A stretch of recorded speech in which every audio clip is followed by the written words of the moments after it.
Live-in ಸಂಬಂಧ ಮಗಳ ಕಳ್ಳಾಟ ಪ್ರಶ್ನೆ ಮಾಡಿದ್ದಕ್ಕೆ ಹೆತ್ತವರ ಕಗ್ಗೋಲೆ ಪ್ರೇಮಿ ಜೊತೆ ಬಿಲ್ಡಿಂಗ್ ಹಾರಿ ಎಸ್ಕೆ ಕಿಲ್ಲರ್ ಪುತ್ರಿಯ ಕಹಾನಿಗೆ ಕಾಕಿ ಸುಸ್ತು ರಕ್ತದ ಮಡುವಿನಲ್ಲಿದ್ದಂತ ತಂದೆ ಹೇಳಿದ್ದೇನು ಪೊಲೀಸರ 6 ತಂಡ ಹೇಗಿದೆ ಶೋಧ ಟ್ರಿಬಲ್ ಮರ್ಡರ್ ಮಗಳೇ ಹಂತಕಿ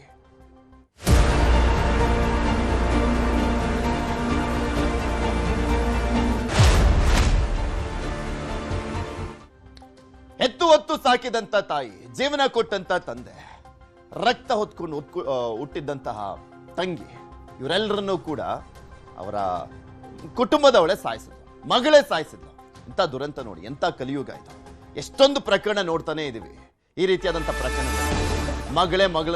ತಾಯಿನೇ ಮಗಳನ್ನ ಸಾಯಿಸೋದು ಮಗಳು ತಾಯಿನ ಸಾಯಿಸೋದು ಬರೀ ಇಂಥ ಪ್ರಕರಣಗಳೇ ಬರ್ತಾ ಇದಾವೆ ಇತ್ತೀಚೆಗಂತೂ ಮಗಳಿಂದಲೇ ತಂದೆ ತಾಯಿ ತಂಗಿ ಕೊಲೆ ಪ್ರಕರಣ ಪೊಲೀಸರ ತನಿಖೆಯಲ್ಲಿ ಬೆಚ್ಚಿ ಬೀಳಿಸುವಂತ ಸತ್ಯ ಹೊರಗೆ ಬರ್ತಾ ಇದೆ ಜಗಳವಾಡಿದ್ದಕ್ಕೆ 3ರನ್ನ ಕೊಂದಂತ ಪಾಪಿ ಮಗಳು ಹೇಗ್ ಮನ್ಸು ಬಂತೋ ಏನು 2 ವರ್ಷಗಳ ಹಿಂದೆ ಪೋಷಕರಿಂದ ದೂರವಾಗಿದ್ದಂತ ಶ್ವೇತಾ ಬಾಯ್ ಫ್ರೆಂಡ್ ಕೆನತ್ ಜೊತೆ ಲಿವ್ ಇನ್ ರಿಲೇಶನ್ಶಿಪ್ ನಲ್ಲಿದ್ಲು ಸೀಗೆಹಳ್ಳಿ ಅಪಾರ್ಟ್ಮೆಂಟ್ ನಲ್ಲಿ ವಾಸವಾಗಿದ್ದಂತ ಜೋಡಿ ನಲ್ಲೂರು ಹಳ್ಳಿಯಲ್ಲಿ ವಾಸವಿದ್ದಂತ ತಂದೆ ತಾಯಿ ತಂಗಿ ಮಗಳ ಸಾಲ ಹಾಗೂ ಕೆನತ್ ಜೊತೆ ಸಂಬಂಧದ ಬಗ್ಗೆ ಪೋಷಕರು ಪ್ರಶ್ನೆ ಮಾಡಿದ್ದಾರೆ ಈ ವೇಳೆ ತಂದೆ ಸೋಮಸುಂದರ್ ಜೊತೆ ಮಾತಿನ ಚಕಮಕಿ ಆಗಿದೆ ಅಪ್ಪನ ಜೊತೆನೆ ಜಗಳ ಆಡ್ತೀಯಾ ಅಂತ ಪ್ರಶ್ನೆಯನ್ನ ಮಾಡಿದ್ದಾರೆ ತಾಯಿ ಈ ವೇಳೆ ಹೆತ್ತಮ್ಮ ಮುತ್ತುಲಕ್ಷ್ಮಿಗೆ ಚಾಕುವಿನಿಂದ ಇರಿದಿರುವಂತದ್ದು ಶ್ವೇತಾ ಪತ್ನಿಯನ್ನ ಬಿಡಿಸ್ಕೊಳ್ಳಿಕ್ಕೆ ಮುಂದಾಗಿರುವಂತದ್ದು ತಂದೆ ಸೋಮಸುಂದರ್ ಈ ವೇಳೆ ಶ್ವೇತಾ ಮತ್ತು ಕೆನತ್ನಿಂದ ಸೋಮಸುಂದರ್ಗೂ ಕೂಡ ಚಾಕುವಿನಿಂದ ಇರಿಯಲಾಗಿದೆ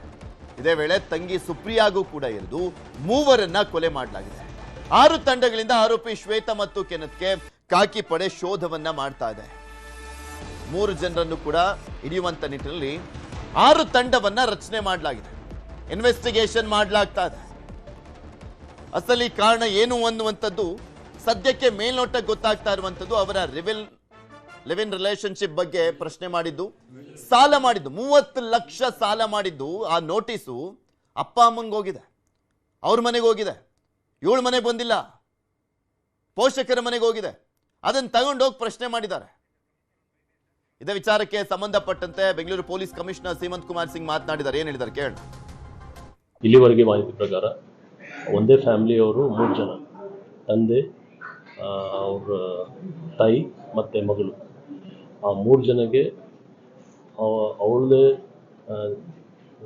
ಇದು ಎಲ್ಡರ್ ಸಿಸ್ಟರ್ ಮತ್ತು ಇನ್ನೊಬ್ಬ ವ್ಯಕ್ತಿ ಯಾರ ಜೊತೆಗೆ ಅವರು ವಾಸ ಮಾಡ್ತಾಯಿದ್ರು ಅವರಿಬ್ಬರು ಸೇರಿ ಮಾಡಿದ ಅಂತ ಪ್ರೇಮಿ ಈಗ ನಾನು ತಿಳಿದು ಬಂದಿದೆ 3 ಮರ್ಡರ್ ಇದು ಭಾಳ ಒಂದು ಸೀರಿಯಸ್ ಅಫೆನ್ಸ್ ಇದೆ ಅದರ ಪ್ರಕಾರ ನಮ್ಮ 6ಕ್ಕಿಂತ ಜಾಸ್ತಿ ತಂಡ ನಾವು ರಚನೆ ಮಾಡಿ ಇಬ್ಬರು ಕಥಿತ ಯಾರು ಆರೋಪಿ ಇದ್ದಾರೆ ಅವ್ರ ಬಗ್ಗೆ ನಾವು ಇದು ಮಾಡಿ ಇನ್ವೆಸ್ಟಿಗೇಷನ್ ಆ ಆ್ಯಂಗಲಿಗೆ ನಡೀತದೆ ಲವರ್ಗಾಗಿ ಮಗಳಿಂದಲೇ ತಂದೆ ತಾಯಿ ತಂಗಿಯ ಕೊಲೆ ಮಾಡಲಾಗಿದೆ ಈ ಪ್ರಕರಣಕ್ಕೆ ಸಂಬಂಧಪಟ್ಟಂತೆ ಮೊಬೈಲ್ ಫೋನ್ ಸ್ವಿಚ್ ಆಫ್ ಮಾಡಿ ಜೋಡಿ ಎಸ್ಕೇಪ್ ಆಗಿರೋದು ಪೊಲೀಸರಿಂದ 50ಕ್ಕೂ ಹೆಚ್ಚು ಸಿಸಿಟಿವಿಗಳ ಪರಿಶೀಲನೆಯನ್ನ ಮಾಡಲಾಗ್ತಾ ಇದೆ ಎಲ್ಲೂ ಹೋದ್ರು ಅನ್ನುವಂಥದ್ರ ಬಗ್ಗೆ ಪತ್ತೆ ಹಚ್ಚುವಂತ ಕೆಲಸ 7 ಸಿಸಿಟಿವಿಯಲ್ಲಿ ಆರೋಪಿಗಳ ಓಡಾಟ ಪತ್ತೆ ಆಗಿದೆ ಸಿಸಿಟಿವಿ ಮರೆಮಾಚಲಿಕ್ಕೆ ಕ್ಯಾಂಟರ್ ಹತ್ತಿದ್ದಾರೆ ಅದಾದ್ಮೇಲೆ ಬಸ್ಸಿಗೆ ಹತ್ತಿದ್ದಾರೆ ಲಾರಿಗಳಲ್ಲಿ ಎಸ್ಕೇಪ್ ಆಗಿದ್ದಾರೆ ಆರೋಪಿಗಳು ಚೇಂಜ್ ಮಾಡ್ತಾನೆ ಹೋಗಿದೆ ಒಂದ್ ಕಡೆ ಒಂದೇ ಗಾಡಿಲಿ ಹೋಗಿಲ್ಲ ಅವರು ಚೇಂಜ್ ಮಾಡ್ತಾನೆ ಹೋಗಿದ್ದಾರೆ ಗೊತ್ತಾಗಬಾರ್ದು ಅನ್ನುವಂತ ನಿಟ್ಟಿನಲ್ಲಿ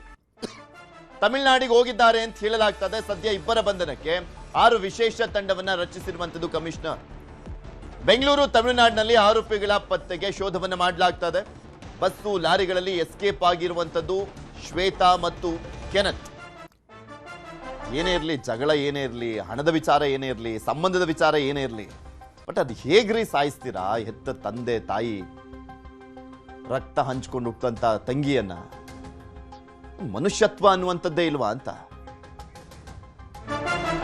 ಮಗಳಿಂದಲೇ ತಂದೆ ತಾಯಿ ತಂಗಿಯ ಕೊಲೆ ಪ್ರಕರಣ ತಂದೆ ಹೇಳಿಕೆಯನ್ನೇ ಡೈಯಿಂಗ್ ಡಿಕ್ಲರೇಷನ್ ಅಂತ ಪರಿಗಣನೆ ಮಾಡಲಾಗಿದೆ ಆಸ್ಪತ್ರೆಯ ಹಾಸಿಗೆ ಮೇಲೆ ಕೊನೆ ಹೇಳಿಕೆಯನ್ನ ಕೊಟ್ಟಿದ್ರು ಸೋಮಸುಂದರ್ ಸಾಯೋದಕ್ಕೂ ಮುಂಚೆ ಸ್ಟೇಟ್ಮೆಂಟ್ ಮಾಡಿದ್ರು ಡೈಯಿಂಗ್ ಡಿಕ್ಲರೇಷನ್ ಅಂತ ಪೊಲೀಸರು ಅದನ್ನ ದಾಖಲು ಮಾಡ್ಕೊಂಡು ತನಿಖೆ ಮಾಡ್ತಾ ಇದ್ದಾರೆ ಭೀಕರ ಕೊಲೆಯನ್ನ ಕಣ್ಣಾರೆ ಕಂಡಿದ್ದ ತಂದೆ ಸೋಮಸುಂದರ್ ಅವರನ್ನು ಕೂಡ ಚಾಕುವಿನಿಂದ ಚುಚ್ಚಲಾಗಿತ್ತಲ್ಲ ಅವರು ಸಾವನ್ನಪ್ಪಿದ್ದಾರೆ ಸಾಯುವ ಮುನ್ನ ಕಂಪ್ಲೀಟ್ ಸನ್ನಿವೇಶವನ್ನ ವಿವರಿಸಿದ್ರು ಸಾಯೋದಕ್ಕೂ ಮುಂಚೆ ಸೋಮ್ ಸುಂದರ್ ಕೊನೆ ಹೇಳಿಕೆ ದಾಖಲಿಸಿಕೊಂಡಿದ್ದಾರೆ ಪೊಲೀಸರು.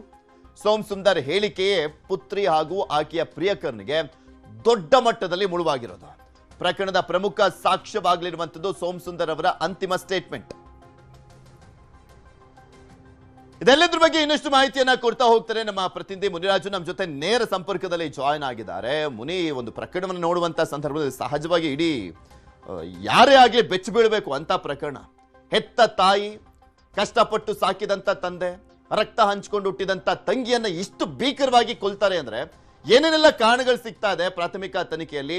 ಅವರ ತಂದೆ ಏನ್ ಸ್ಟೇಟ್ಮೆಂಟ್ ಕೊಟ್ಟಿದ್ರಂತೆ? ಅವರಿಬ್ಬರನ್ನ ಹುಡುಕುವಂತ ಪ್ರಯತ್ನ ಯಾವ ರೀತಿಯಾಗಿ ನಡೀತಾ ಇದೆ?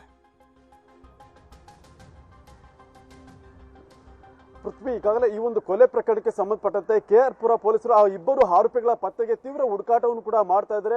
ಏನು ಕಳೆದ 2 ದಿನಗಳಿಂದಲೂ ಕೂಡ ಇಬ್ರು ಕೂಡ ಒಂದು ಕಡೆ ನಿಲ್ಲದೆ ಎಲ್ಲ ಕಡೆ ಸುತ್ತಾಡ್ತಿರೋದು ಕೂಡ ಈಗ ಪೊಲೀಸರ ಒಂದು ತನಿಖೆ ಸಂದರ್ಭದಲ್ಲಿ ಗೊತ್ತಾಗಿರೋದು. ಸುಮಾರು 50ಕ್ಕೂ ಹೆಚ್ಚು CCTVಗಳನ್ನ ಆ ಒಂದು ಮಾರ್ಗದಲ್ಲಿ ಸರ್ಚ್ ಮಾಡಿದಾಗ 7 CCTVಗಳಲ್ಲಿ ಅವರು ಓಡಾಡಿರುವಂತಹ ದೃಶ್ಯಗಳು ಕೂಡ ಕಂಡು ಬರುತ್ತೆ. CCTVಗಳನ್ನೇ ಮರೆ ಮಾಚಬೇಕು ಅಂತೇಳಿ ಇವರು ಬಸ್ಸು ಮತ್ತೆ ಲಾರಿಗಳ ಒಂದು ಓಡಾಡುವಂತ ಸಂದರ್ಭದಲ್ಲಿ ಅವರು ಕೂಡ ಒಂದು ರಸ್ತೆಯನ್ನ ಕ್ರಾಸ್ ಮಾಡಿರೋದು ಕೂಡ ಈಗ ಗೊತ್ತಾಗಿರೋದು. ಮತ್ತೆ ಇದೇ ಸಂದರ್ಭದಲ್ಲಿ ಏನು ಅವರ ತಂದೆ ಕೊಟ್ಟಿರುವಂತಹ ಒಂದು ಕೊನೆ ಹೇಳಿಕೆ ಏನಿದೆ ಅದನ್ನ ಡೈಯಿಂಗ್ ಡಿಕ್ಲರೇಷನ್ ಅಂತೇಳಿ ಈಗ ಪೊಲೀಸರು ಕೂಡ ಕನ್ಸಿಡರ್ ಮಾಡಿ ಅದನ್ನ ಪ್ರಮುಖ ಸಾಕ್ಷಿ ಅಂತೇಳಿ ಕೂಡ ಅದನ್ನ ದಾಖಲು ಮಾಡ್ಕೊಂಡಿರೋದು. ಯಾಕಂದ್ರೆ ಯಾವುದೇ ವ್ಯಕ್ತಿ ಸಾಯುವ ಮುನ್ನ ಕೊಡುವಂತ ಹೇಳಿಕೆ ಏನಿದೆ ಅದು ಬಹಳ ಮಹತ್ವವನ್ನ ಪಡ್ಕೊಳ್ಳುತ್ತೆ. ಅದರಿಂದ ಈ ಒಂದು ಸಾಕ್ಷಿಯ ಈಗ ಏನು ಸೋಮ್ ಸುಂದರ್ ಅವರ ಮಗಳು ಶ್ವೇತಾ ಮತ್ತೆ ಆಕೆಯ ಪ್ರಿಯಕರನಿಗೆ ಒಂದು ದೊಡ್ಡ ಮಟ್ಟದ ಒಂದು ಮುಳುವು ಕೂಡ ಆಗ್ತಾ ಇರೋದು. ಅದರಿಂದ ಈ ಒಂದು ಸಾಕ್ಷಿಯನ್ನ ಡೈಯಿಂಗ್ ಡಿಕ್ಲರೇಷನ್ ಅಂತೇಳಿ ಪೊಲೀಸರು ಪರಿಗಣನೆ ಮಾಡಿ ಅದನ್ನ ಪ್ರಮುಖ ಎವಿಡೆನ್ಸ್ ಅಂತೇಳಿ ಈಗ ಕನ್ಸಿಡರ್ ಮಾಡಿದರೆ, ಇನ್ನು ಉಳಿದಂತೆ ಈ ಒಂದು ಆರೋಪಿಗಳನ್ನ ಪತ್ತೆ ಮಾಡೋದಕ್ಕೆ ಈಗ 6 ವಿಶೇಷ ತಂಡಗಳು ವೈಟ್ಫೀಲ್ಡ್ ಮತ್ತೆ ಬೆಂಗಳೂರು ಹಾಗೂ ತಮಿಳುನಾಡು ಕಡೆ ಒಂದು ಶೋಧವನ್ನು ಕೂಡ ಮಾಡ್ತಾ ಇರೋದು. ಏನು ಮೇಲ್ನೋಟಕ್ಕೆ ಏನು ಮೊದಲಿಗೆ ಒಂದು ತಮಿಳುನಾಡು ಕಡೆ ಹೋಗಿದ್ದಾರೆ ಅನ್ನೋ ಒಂದು ಮಾಹಿತಿ ಕೂಡ ಇತ್ತು. ಆದ್ರೆ ಅವರು ಕೆಲವು ಏನು ಮಾರ್ಗಗಳನ್ನ ಬಳಸಿರೋದು ನೋಡಿದ್ರೆ ವೈಟ್ಫೀಲ್ಡ್ ಭಾಗದಲ್ಲಿ ಕೂಡ ಸುತ್ತಾಡ್ತಿರುವಂತಹ ಒಂದು ಶಂಕೆ ಕೂಡ ವ್ಯಕ್ತ ಆಗ್ತಾ ಇದೆ. ಅದರಿಂದ ಪೊಲೀಸರ ಕಣ್ತಪ್ಪಿಸಿ ಓಡಾಡ್ತಿರುವಂತಹ ಈ ಒಂದು ಜೋಡಿಯನ್ನ ಪತ್ತೆ ಮಾಡಬೇಕು ಅಂತೇಳಿ ಸಾಕಷ್ಟು ಪ್ರಯತ್ನ ಕೂಡ ಮಾಡ್ತಾ ಇದ್ದಾರೆ. ಮತ್ತೆ ಇದೇ ವೇಳೆ ಏನು ಸೋಮ್ ಸುಂದರ್ ಸಾವಿಗೂ ಮುನ್ನ ಕೆಲವು ಅಂಶಗಳನ್ನು ಕೂಡ ಅಲ್ಲಿ ಉಲ್ಲೇಖ ಮಾಡಿರೋದು. ಮಗಳು ವಿಪರೀತ ಸಾಲ ಸಂಪರ್ಕದಲ್ಲಿರಿ, ಮತ್ತಷ್ಟು ಮಾಹಿತಿಯನ್ನ ಪಡ್ಕೊಳ್ತಾ ಹೋಗ್ತೀನಿ.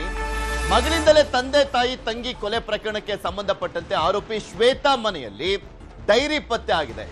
ಪೊಲೀಸರ ಪರಿಶೀಲನೆಯ ಸಂದರ್ಭದ ಡೈರಿ ಪತ್ತೆ ಆಗಿರುವಂತದ್ದು. ಪರಿಶೀಲನೆ ಮಾಡಬೇಕಾದ್ರೆ ಡೈರಿಯಲ್ಲಿ I am sad, I am lonely, feeling loud, I am depressed, I am superior ಎಂಬ ಬರಹಗಳು ಪತ್ತೆಯಾಗಿದ್ದಾವೆ.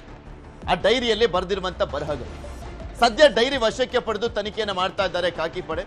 2 ದಿನಗಳಿಂದ ಒಂದು ಕಡೆ ನಿಲ್ಲದೆ ಆರೋಪಿಗಳು ಓಡ್ತಾನೇ ಇದ್ದಾರೆ. ಆರೋಪಿಗಳ ಬೆನ್ನು ಬಿದ್ದಿರುವಂತದ್ದು 6 ವಿಶೇಷ ತಂಡಗಳು.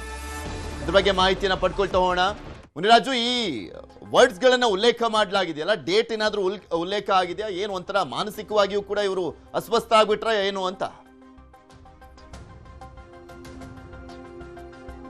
ಖಂಡಿತ ಪೃಥ್ವಿ, ಯಾಕೆಂದ್ರೆ ಆಕೆ 30 ಲಕ್ಷ ಸಾಲವನ್ನ ಪಡ್ಕೊಳ್ತಾಳೆ. ಮತ್ತೆ ಕುಟುಂಬದಿಂದಲೂ ಕೂಡ ಆಕೆ ಸುಮಾರು 2 ವರ್ಷಗಳ ಹಿಂದೆ ದೂರವಾಗಿದ್ಲು. ಅದರಿಂದ ಎಲ್ಲೋ ಒಂದ್ ಕಡೆ ಮಾನಸಿಕವಾಗಿ ಆಕೆ ಸ್ವಲ್ಪ ಕುಗ್ಗಿರ್ಬೋದು ಅನ್ನೋ ಒಂದು ಶಂಕೆ ಕೂಡ ಈಗ ಪೊಲೀಸರಿಗೆ ವ್ಯಕ್ತವಾಗ್ತಿರೋದು.